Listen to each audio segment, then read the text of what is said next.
Hello, students. Today we'll be dealing with the topic environment and ecology. First of all, why are we studying this subject? For two reasons. Firstly, because as a responsible citizen and a human being on this planet Earth, we need to value the resources that Earth provides us. We need to conserve and protect our environment.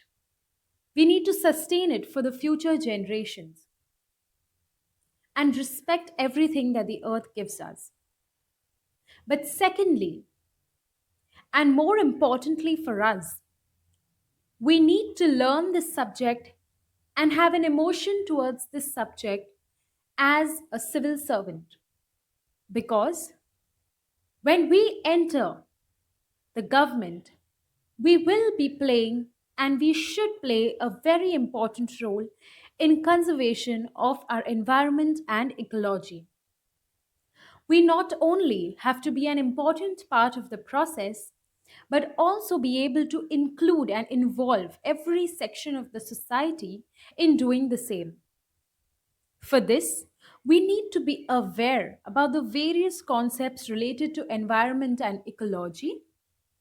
We also need to understand why it is important for us to conserve our environment because it gives us not only the basic necessities for a very living, like fresh air, clean water, forest, land, soil, but also plays a very important role in our economy. It provides us with various goods and services, with various resources, mineral resources, and various other things. And hence it is very valuable as a resource. To interrelate environment with various subjects, with our economy, with our society, and how we can use this to our best without exploiting them and sustaining them for future generations. You need to have an overall understanding and a very wide perspective on this subject, the basic concepts, so that you can link it to other subjects and then apply it once you become a civil servant. With that point in perspective, let's move ahead. The very first understanding that you need to have is about the nature of the subject. In the past 3 to 4 years, the subject has become very dynamic in terms of the questions asked by UPSC, both in prelims as well as mains examination. To fulfill that demand, you need to understand the basic concepts according to the syllabus, but it doesn't stop there. You need to acquaint and equip yourself with various weapons like your current affairs, with daily happenings around you, what you infer from them, and what could be the solutions to those problems. You can be very innovative when it comes to mains examination, but prelims examination and mains both require conceptual clarity and understanding of the subject. So let's start with the syllabus so that we know what are the main and underlying concepts that you need to know. The syllabus. When it comes to the prelims examination, it includes general issues on environment and ecology. It also includes biodiversity, climate change, and it also mentions that all of this does not require subject specialization, which is a very important point. While studying UPSC, one very important mistake that many aspirants make is they tend to do an in depth study in each and every subject, which is a waste of time and it is not required because we don't have to become environmentalist. Rather, we need to first clear this examination and then we can do something great for our environment. And then, if required, study in depth. But right now, our focus should be to clear this examination.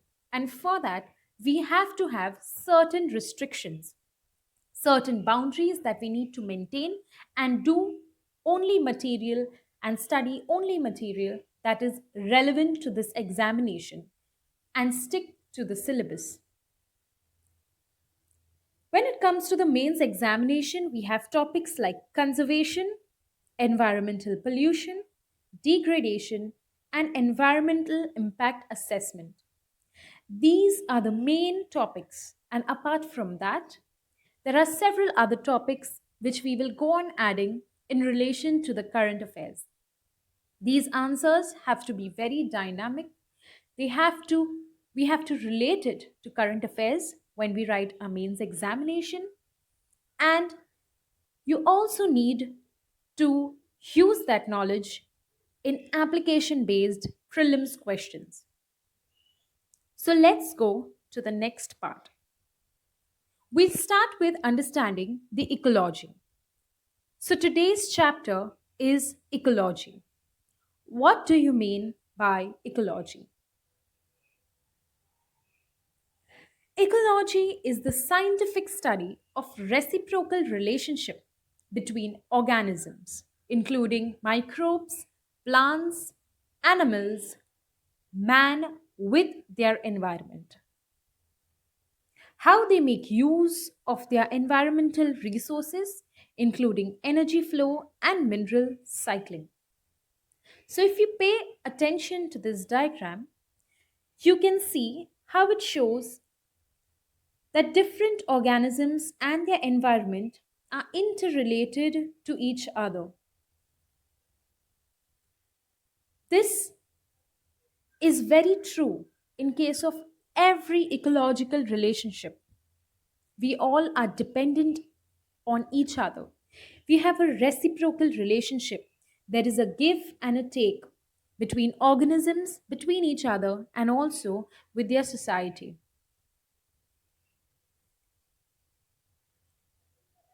How we make use of our environmental resources.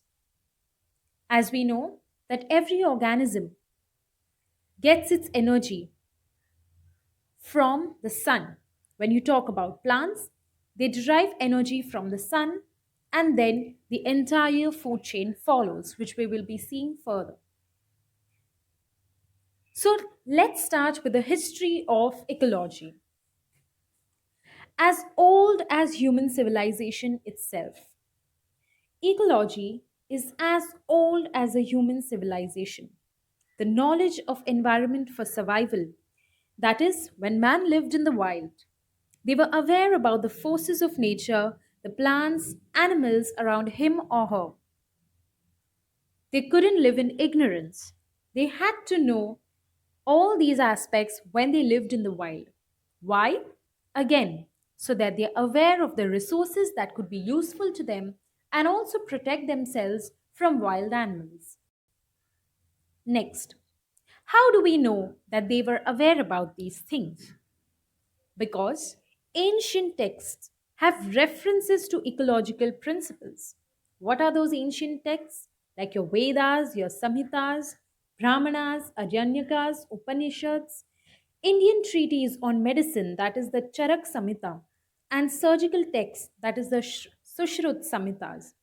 All of them have references to ecological principles. They talk about their environment and ecology. This shows us that they had a sense of their environment and ecology. Next, what do they contain?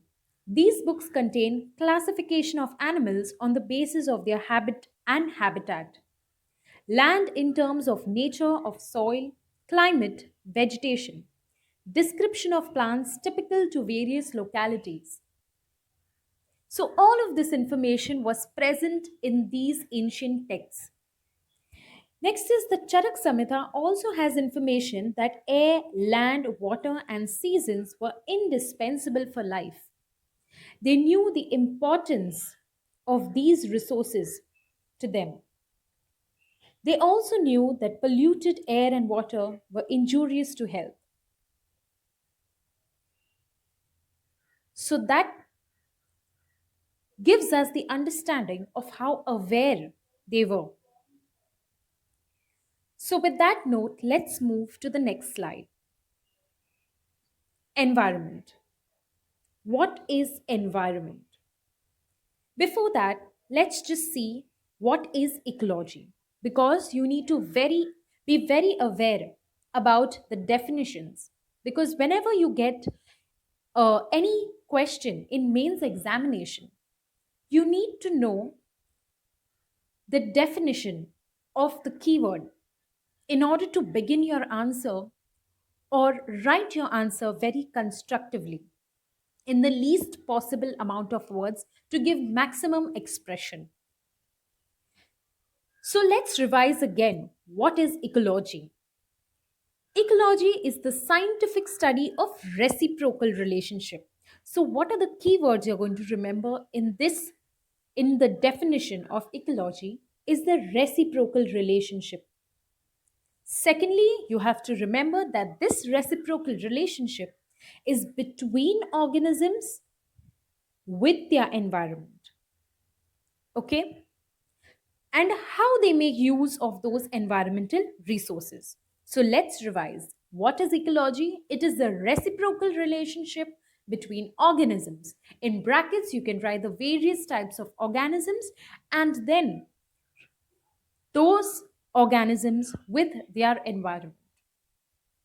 Then we saw the history of ecology, how it is as old as the human civilization, and various ancient texts give references to these ecological principles. Now we look at the definition of environment. Now, what is an environment? Everything that surrounds or affects an organism during its lifetime is collectively known as its environment. It comprises both living and non living components. All organisms are dependent on the environment for food, energy, water, oxygen, shelter, and other needs. Environment is nothing but living plus non living, the various influences and events surrounding an organism. To understand this better, let us see some components of the environment. So, if you see the components of the environment, it can be divided into two: biotic, abiotic and biotic components.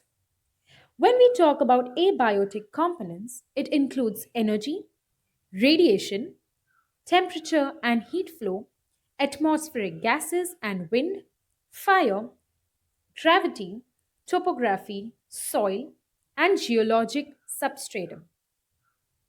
When we come to biotic factors or components, it includes green plants, non green plants, decomposers, parasites, symbionts, animals, man. So let's go back. So let's go back to the definition. What does the definition say? Everything that surrounds or affects an organism. So here the key word is surrounds or affects an organism during its lifetime, and it comprises both living, that is what we just saw, the biotic factors, and it also includes non living, that is abiotic factors or components. Okay? So, don't you think that energy, radiation, temperature, gases, fire, gravity, soil, all of these affect an organism during its lifetime or surround an organism? Yes. So, these are the abiotic components of the environment. When it comes to biotic components, we are surrounded by plants, green plants, non green plants, decomposers, parasites, symbionts, which we'll be dealing with this in the later chapters, animals, man. In short, let me tell you the meaning of symbionts. Where two organisms are mutually dependent on each other, they are called symbionts. The best example for this is the bacteria living on the roots of leguminous plants. So, these bacteria take shelter on the roots while the roots provide them with nutrition. So, this is to give you a fair idea of what is an environment, what are the components of an environment. So, let's move ahead. There are two types of environment. One is the external environment, and the other is your internal environment. Now, it is very easily understandable and very easily differentiable. Something that is out of your body and affects you is your external environment, and something that is within the body of an organism is called its internal environment. Example: external environment of a fish. Now, if you imagine a fish living in an ocean, what could be the external environment of that fish? So let's do it in the same manner as the previous slide. That is, we'll divide it into abiotic and biotic components. So, what are the abiotic components in the external environment of a fish? It includes components like light, temperature, oxygen, and other nutrients. It could also include biotic components. What are the biotic components? Microorganisms like plankton. What are plankton? They are nothing but microscopic plants living in an ocean. It also includes aquatic plants, that is, normal plants, animals, and decomposers. Okay? So, this comprises the external environment of a fish that consists of abiotic as well as biotic components. Let's go to the next, that is the internal environment of the fish. Now, when I take this example, how is the internal environment of any organism? In this case, the fish.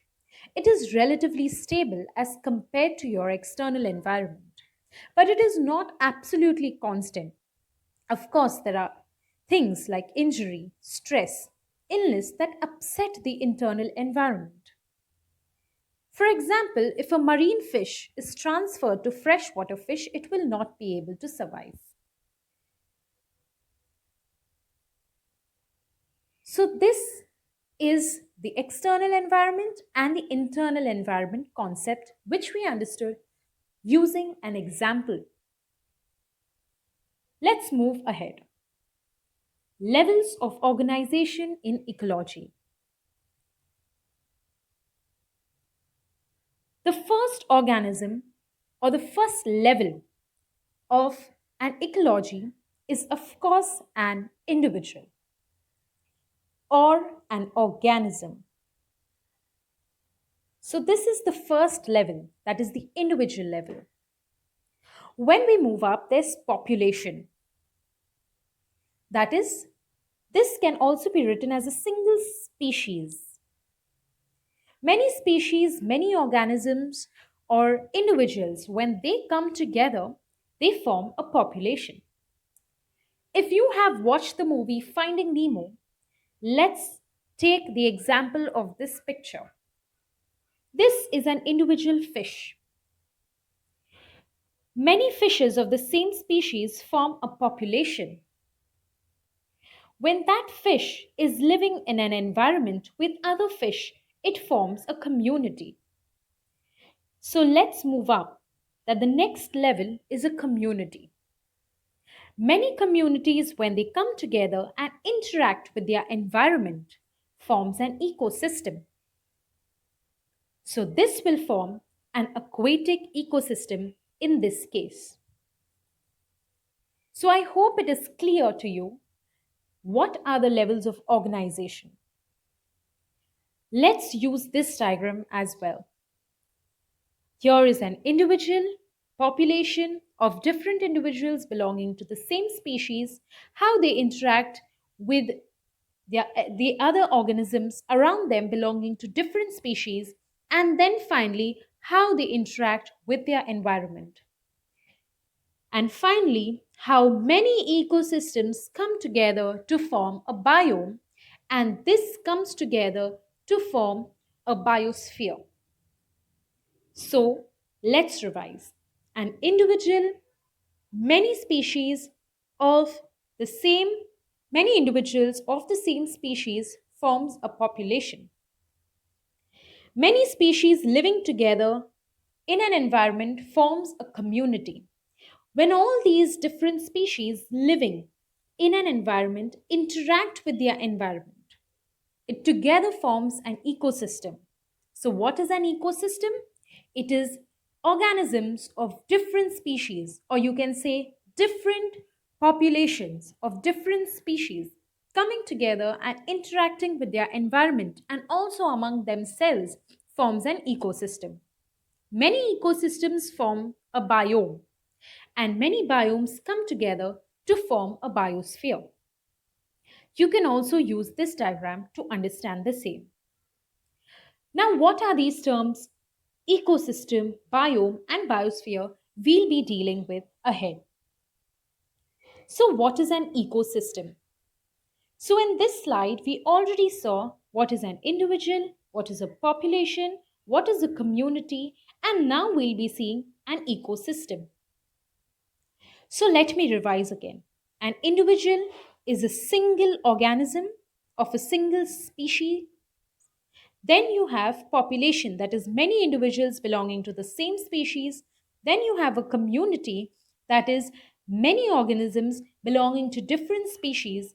And then you have an ecosystem, that is different organisms belonging to different species interacting among themselves and also with their environment, which forms an ecosystem. Let's see it in let's look at it in a definition format. So what is an ecosystem? So as I told you, when you have to define, keywords are very important. So what is an ecosystem? Ecosystem is a structural and functional unit of biosphere consisting of community of living beings and their physical environment both interacting and exchanging materials between them. So let's go to the previous slide and understand this definition. So, what is an ecosystem? Ecosystem is a structural and functional unit of the biosphere. So, it is a unit of your biosphere where a community of living beings are living and interacting with each other and also with their environment, forming an ecosystem which itself is a functional unit of biosphere.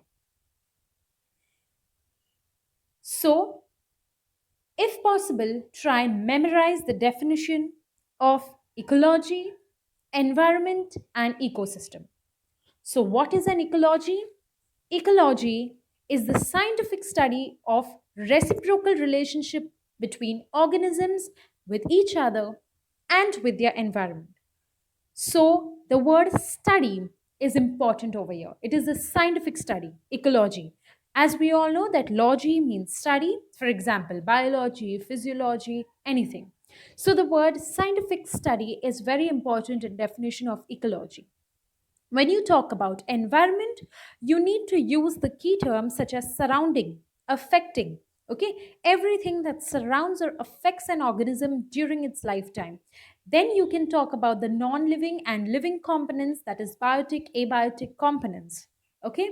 When it comes to ecosystem, you have to mention keywords like structural and functional unit of biosphere consisting of community of living beings and physical environment interacting and exchanging materials between them. So once you learn the keywords of the definitions and you use them in your answers, they look very constructive, very consolidated, and very well expressed using limited number of words. Next is, as we already saw the components of an environment, here we'll be seeing the components of an ecosystem. The abiotic components almost overlap. So let's see what are the abiotic components. It includes energy, rainfall, temperature, atmosphere, substratum, materials like organic and inorganic compounds, latitude, and altitude. As we have already seen a diagram on ecosystem, we can relate to the abiotic factors like radiation, fire, moisture, that is rain, the temperature, and the minerals, and all other components of an ecosystem. Let's go to the biotic components. The biotic components include primary producers, consumers, macro and micro consumers, and all these organisms form your biotic components. Now, each and every biotic component I'll just explain to you in short. So, what are primary producers? First, you have to come to the basics. Our environment provides us with energy. From where do we get energy? Energy comes from the sun. Are we able to utilize the energy that sun provides us? No. That can be utilized by primary producers that are autotrophs. These autotrophs are self nourishing. The best example for autotrophs are plants, green plants. These utilize the energy from the sun and convert it into usable form of energy, carbohydrates, and other forms of energy. These plants are then eaten by others or other organisms who are called the consumers. These consumers may be heterotrophs or phagotrophs, that is, they feed on other organisms. Take, for example, a cow. A cow goes and eats a plant. So the plant is an autotroph, the cow is a heterotroph. It may also be a phagotroph. We'll be looking at these terms in detail as we move ahead. Within consumers, you have two kinds of consumers. First are the macro consumers, and next we have micro consumers. If we look at macro consumers, we have herbivores, for example, cow. We have secondary consumers that eat the herbivores or feed on the herbivores who are called secondary consumers. For example, wolf. Then you have the carnivores who feed on flesh or meat eating animals.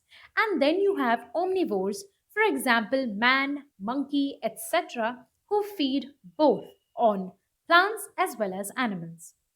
These are your macro consumers. When we talk about micro consumers, they include saprotrophs.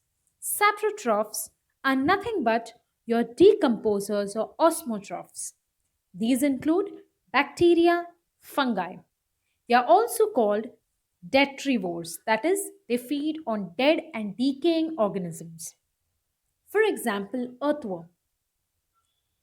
Okay? So now, once these bacteria, fungi, earthworm use the nutrition from dead and decaying organisms, these products are used by the producers, and thus this entire cycle is completed. Okay?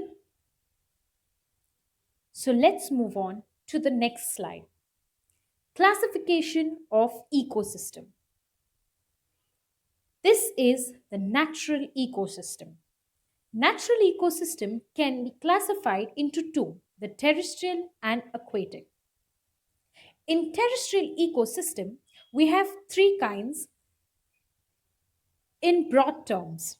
We have the forest, the grasslands, and the deserts.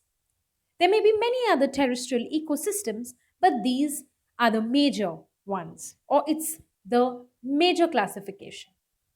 When we go to aquatic, there are three major classifications: freshwater, saline water, and marine water. Let's move to the next slide.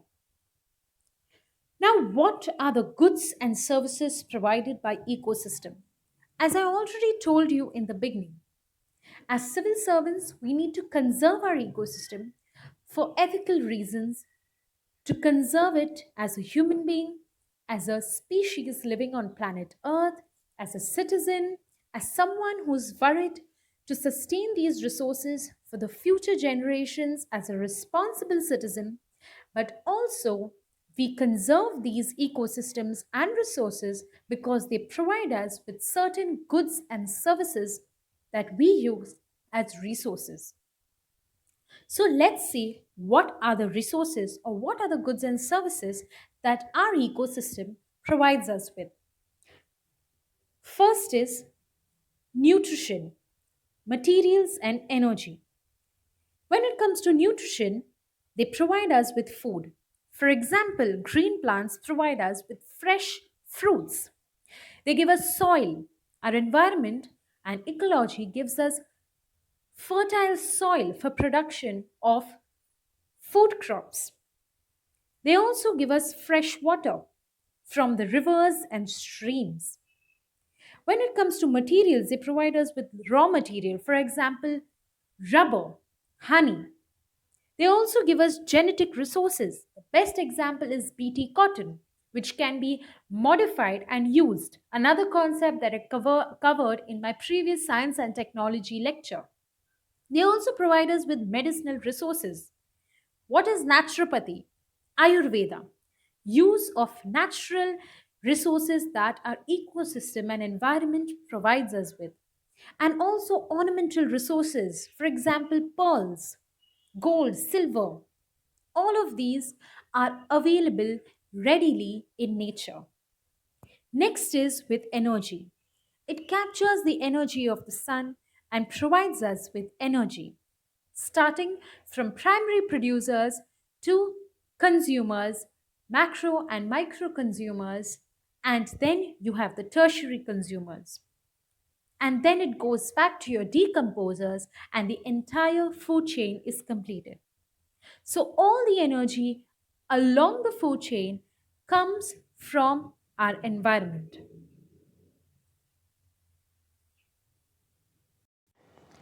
Next, our ecosystem also helps us in regulating and maintenance of our environment.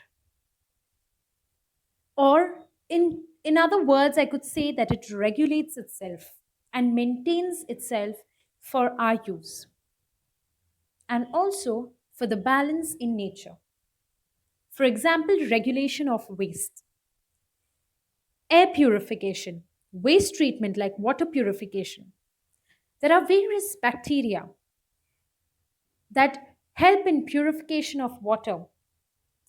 This is nature's way of treating itself. For example, if you go to a beach and if you stand outside on the seashore during high tide, you'll see how the sea throws away all the waste onto the seashore. This is nature's way of cleaning up. So, air purification and waste treatment. Next, flow regulation, disturbance prevention or moderation. The best example I can give you for this are mangroves. Mangroves help in preventing tsunamis and they also do not allow them to reach with the same impact onto the shores or onto the coastline, on the coast. So, mangroves are used as a method for mitigating tsunamis and other coastal disasters. Next, regulation of water flows. For example, you have the high tide, the low tide, upstream, downstream. All this regulation is done by nature. When we learn the seashore or the ocean flow, we will understand how the ocean floor is made up of various upturns, downturns, and there are also different methods. For example, exogenetic and endogenetic forces that help in regulation of water flows, water levels, and balancing the entire bed. We also have erosion prevention. For example, trees. They hold the soil, and along with that, they hold the water present in the soil. Next, next one, regulation of physical environment. For example, they help in carbon sequestration, in climate regulation. The ocean absorbs the CO2 gas. We also have we also have our plants which help in sequestration of carbon. It also helps in maintaining soil fertility by itself, by rejuvenating itself. Next is regulation of biotic environment. That is your gene pool protection. It prevents invasive species from attacking that particular ecosystem by various defense mechanisms and various adaptations. Next is the life cycle maintenance. It also helps every organism by giving them certain adaptations, by helping them to maintain their life cycle, by giving them different roles in the ecosystem. When we do the concept of niche, we'll understand better how every organism has a different place in the society, a different function, a different habitat niche, a different food niche that helps them in their survival, that helps them to complete their life cycle, which helps them to complete their reproductive cycle. Another example is pollination, how different organisms are interrelated to each other. For example, a honeybee, it goes and it also sucks the nectar from a flower while also helps in pollination. Next is biological control. For example, lizards eat mosquitoes. So there are various interrelations between different organisms to regulate their biotic environment as well as regulation of waste, flow regulation, and various other things. Let's go to cultural. They are very symbolic. We get information from our environment for cognitive development. We understand the balance that needs to be maintained.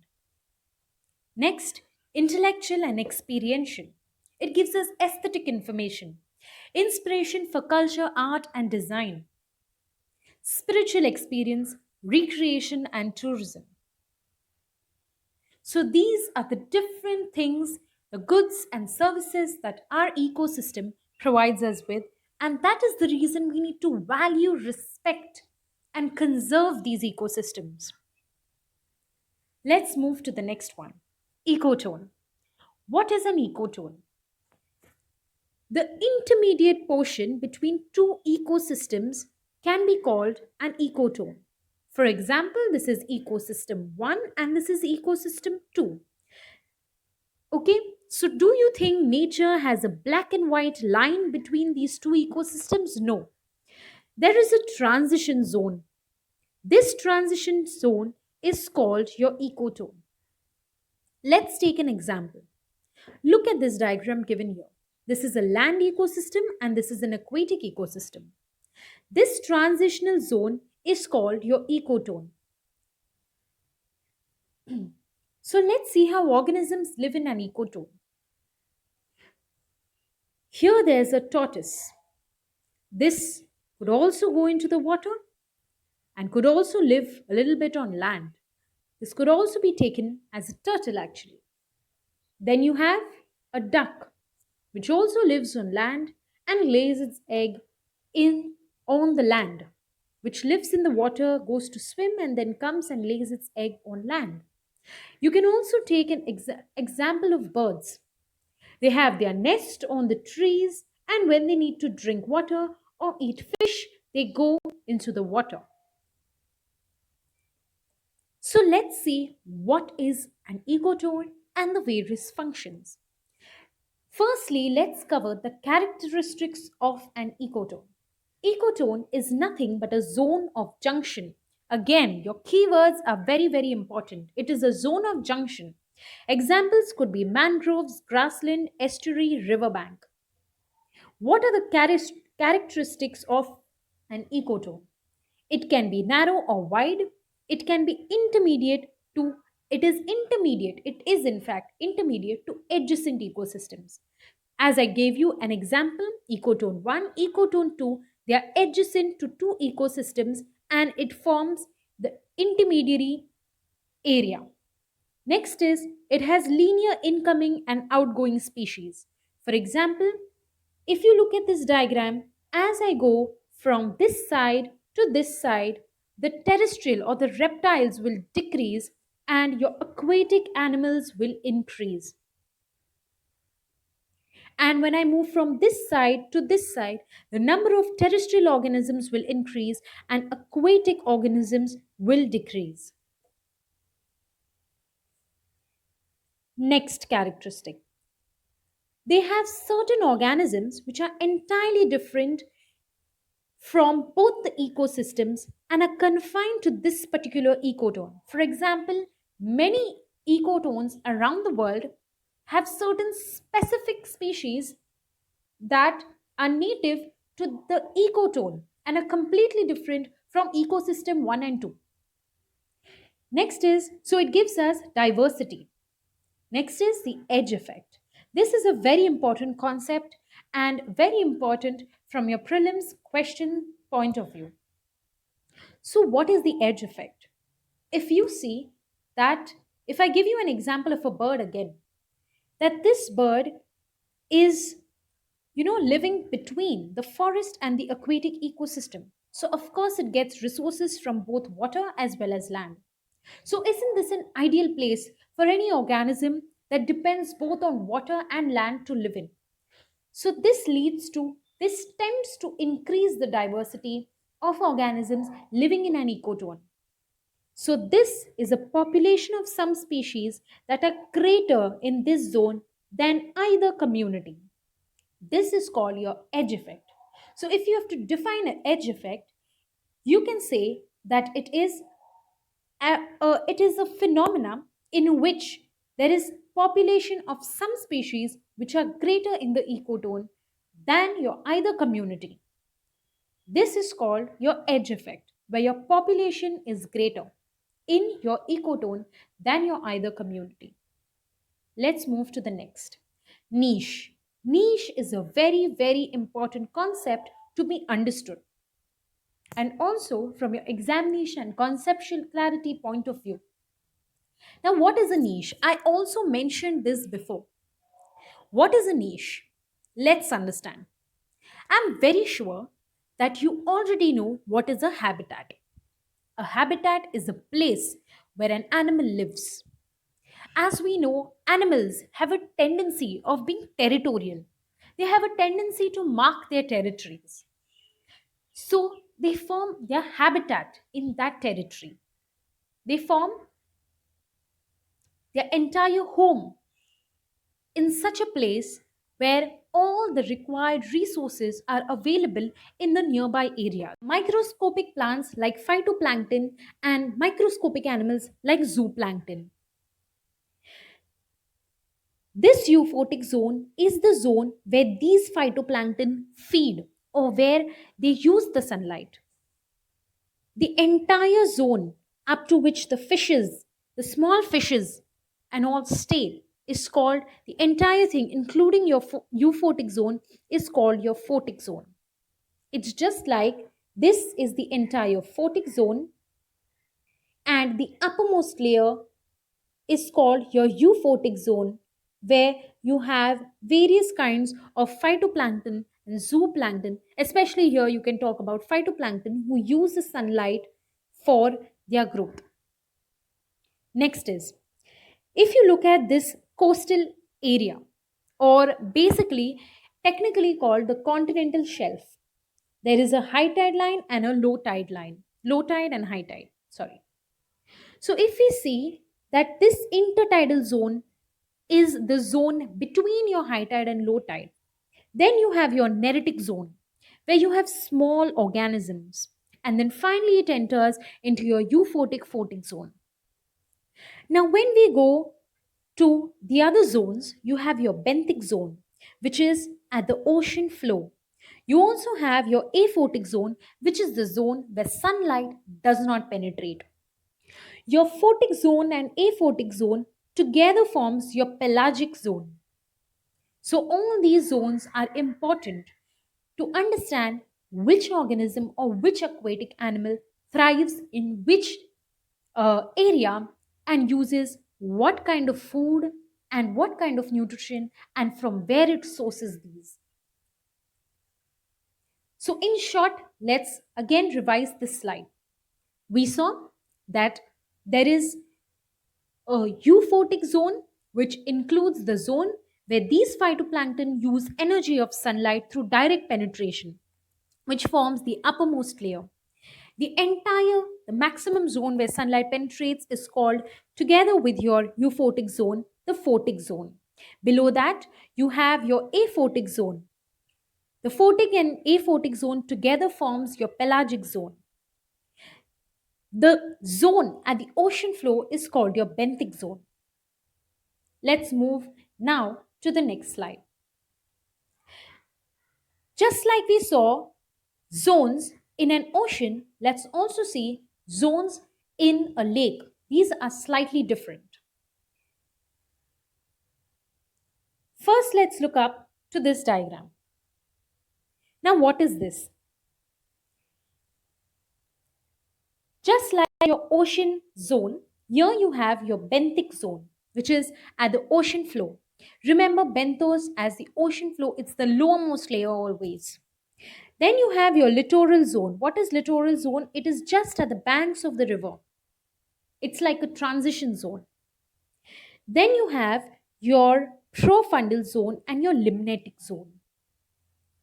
To understand your limnetic and profundal zone, let's move to this diagram.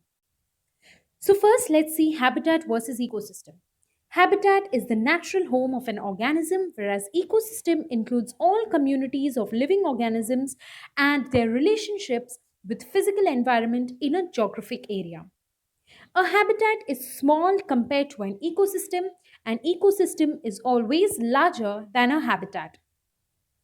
Habitat lies within an ecosystem, whereas one ecosystem could contain many habitats. Next is a collection of habitats make an ecosystem, whereas a collection of ecosystems make the large unit of biomes. As we have already studied, that ecosystems are nothing but structural and functional unit of biomes. One habitat contains one or few species, whereas one ecosystem contains a very large number of species. Next point is in regards to your trophic levels. We have already studied trophic levels, but I have not given you the word. We just studied about primary producers and then we went on to consumers and we also studied about decomposers and the entire chain. Primary producers are your autotrophs or plants. Within consumers, we had primary consumers or your herbivores. Then we saw omnivores, carnivores, secondary, tertiary consumers, and we saw decomposers or your saprophytes. Depending on whether the chain is of a grassland food chain or whether it is a detritus food chain, your decomposers will move up or down the trophic levels. This each level where one organism is feeding on another organism, leading to transfer of nutrition and energy, is called your trophic level. We will be dealing with this in the next chapters.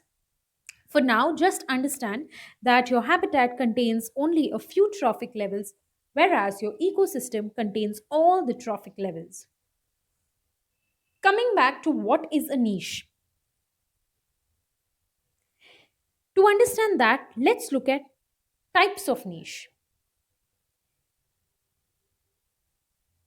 Niche, in short, is nothing but the functional role of an organism in an ecosystem. For example, let's again come to types of niche. Habitat niche, where it lives. Food niche, what it eats or decomposes. The species it competes with. Reproductive niche, how and when it reproduces. The physical and chemical niche, the temperature, land, shape, just correct this, temperature, land, shape, land slope, humidity, and other requirements of an organism. This forms, this All of these things give it a specific role and a function to play in an ecosystem, and that is called its niche. Let's talk about habitat niche. For example, if you look at this picture, you can see that there are different species of birds that are living in different levels of a tree given over here. This is called your habitat niche, the habitat which it occupies in an ecosystem. Next is your food niche, what it eats or decomposes, what species it competes with. For example, look at this diagram. These are your feeding niches. Now, these are different kinds of birds. You can see the flamingo and various other kinds of birds. Now, all of these, if you look at this picture, are feeding but in different areas. So, these are called, or this is called your food niche, what it eats and what species it competes with for your eating. So, nature is structured in such a way where each organism has food to eat, and when there is an imbalance, there are too many organisms competing for a particular food niche, and that leads to competition, and that leads to your predation prey relationship. For example, if you see your savanna grasslands, how the lions chase the deers because they are both competing for the same, in the same habitat niche or in the same food niche, habitat niche I could say, because deers are deer, they are herbivorous animals.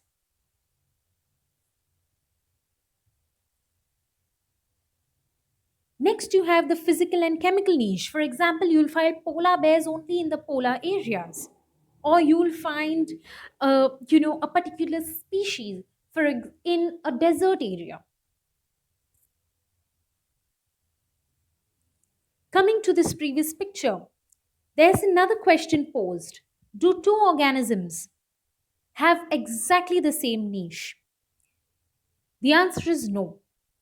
Mostly to avoid competition, as I already told you, nature has created a specific area, a specific food, reproductive, and habitat niche for each and every organism until it is in balance.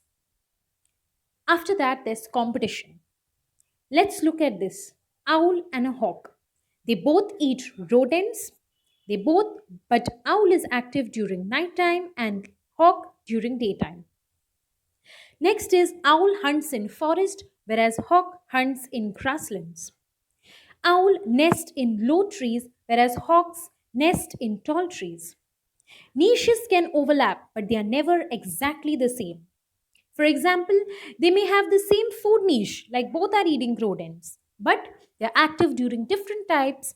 During different times, they hunt in different places, and their habitat niches are different. This decreases competition and makes room for many species. Let's move ahead. Biome. As we already saw, that the highest level after an ecosystem is a biome, and many biomes come together to form the biosphere.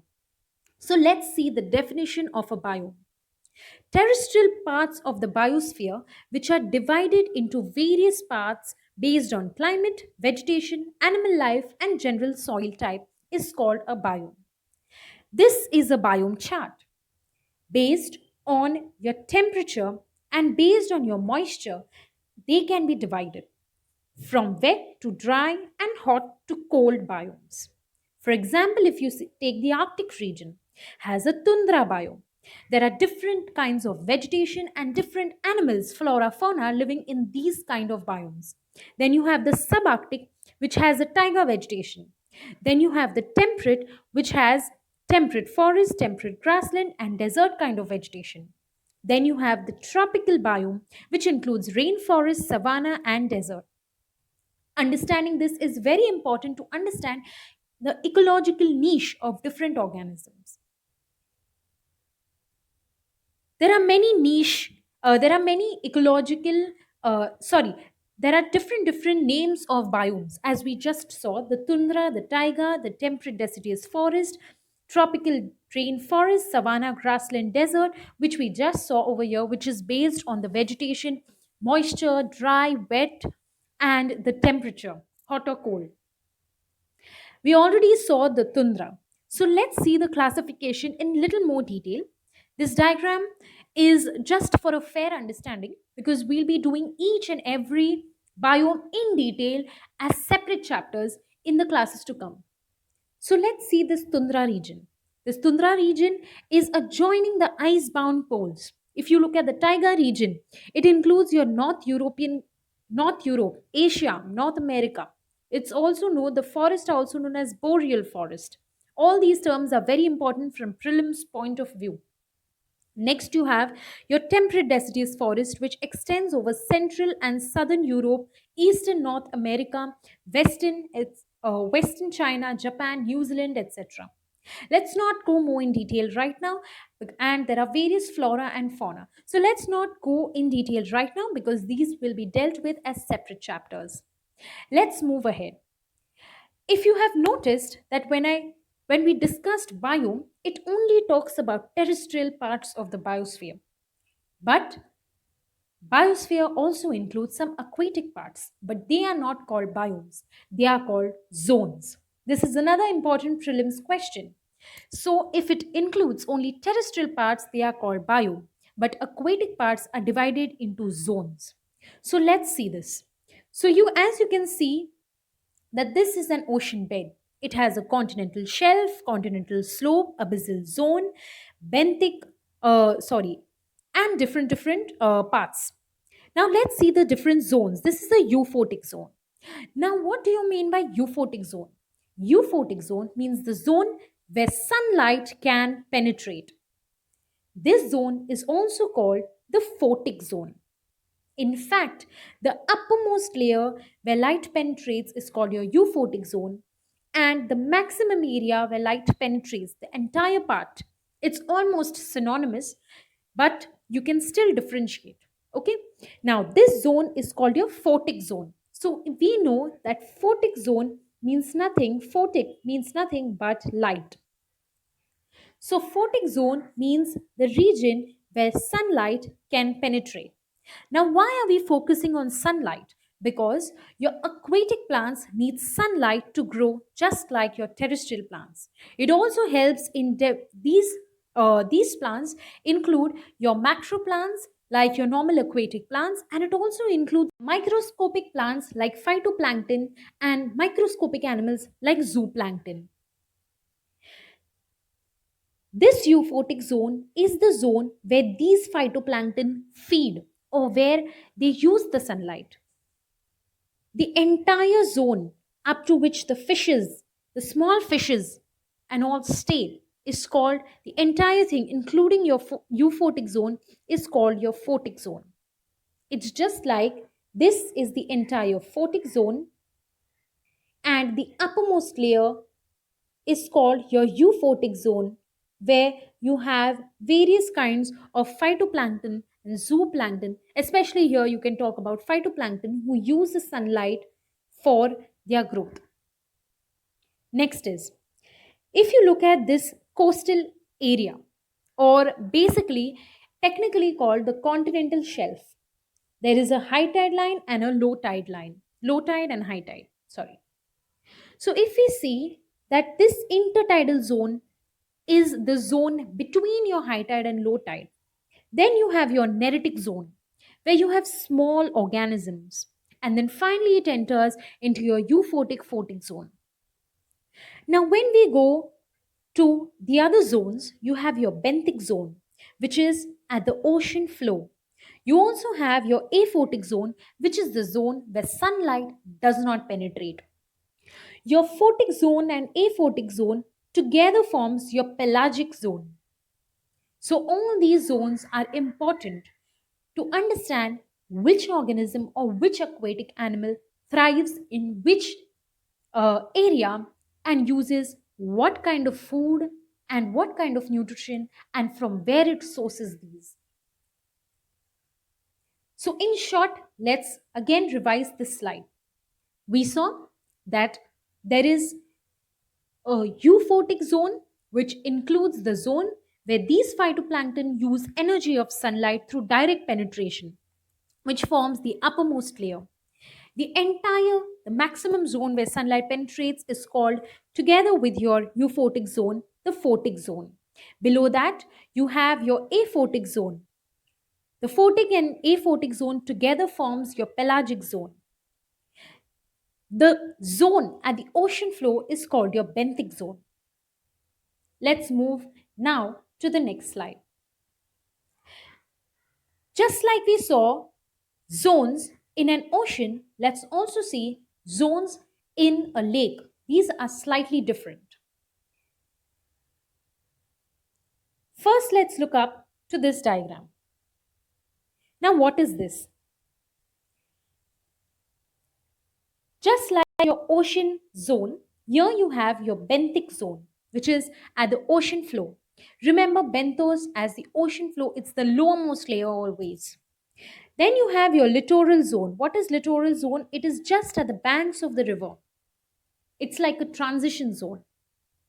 Then you have your profundal zone and your limnetic zone. To understand your limnetic and profundal zone, let's move to this diagram. Okay, so here you have your littoral zone, as we already saw, which is the transition zone. Next, we have, just like we saw in the ocean zones, over here as well, we have a photic zone where your light penetrates and the aphotic zone where your light does not penetrate. Limnetic zone and profundal zone are just another names to them. Your photic zone is called your limnetic zone and aphotic zone is also called profundal zone. Benthic zone is just as we already discussed, that is, it is the lowermost part of your lake bed, just like in the ocean zones. So if we look at this diagram, we can figure out if this is a lake. These two areas are your littoral zones. This top part forms your limnetic zone and the lower parts form your benthic zone. And then the part where sunlight does not penetrate is called your aphotic or your profundal zone. I hope this entire diagram is very clear. Next, we'll move to types of aquatic ecosystems. What are the different types of aquatic ecosystems in broad terms? We have freshwater ecosystems, transitional communities, and marine ecosystems. When we look at freshwater ecosystems, let's take some examples. Standing water, lakes and ponds, moving water, rivers and streams. Like if you look at the diagrams given to your right hand side, you have streams and rivers, ponds, lakes, aquifers and springs. All of these are included in your freshwater ecosystem. There are certain characteristics of freshwater ecosystem which we'll be dealing with ahead. Next is the transitional communities. Transitional communities are also one kind of ecotones, as they form a transition zone between two different ecosystems, land and water. These include estuaries where rivers meet the sea, you have wetlands, swamps, marshes, bogs, fens. Let's look at the diagrams. Wetlands, estuaries. Both of these form your transitional communities. Next, you have your marine ecosystem. Your shorelines, barrier islands, coral reefs, open ocean. Coral reefs, barrier islands, shorelines, they all need to be understood, which we will be dealing with in the further chapters. This is the example, like for example, you have diagrams of oceans right here. So these are the different types of aquatic ecosystems which can be classified majorly into freshwater ecosystem, transitional communities, and marine ecosystems. Let's move on to the final level, that is your biosphere. We started with an individual, or we can also call it a particular species or a single organism. From there, we learned what is a population. Population is nothing but many organisms of same species.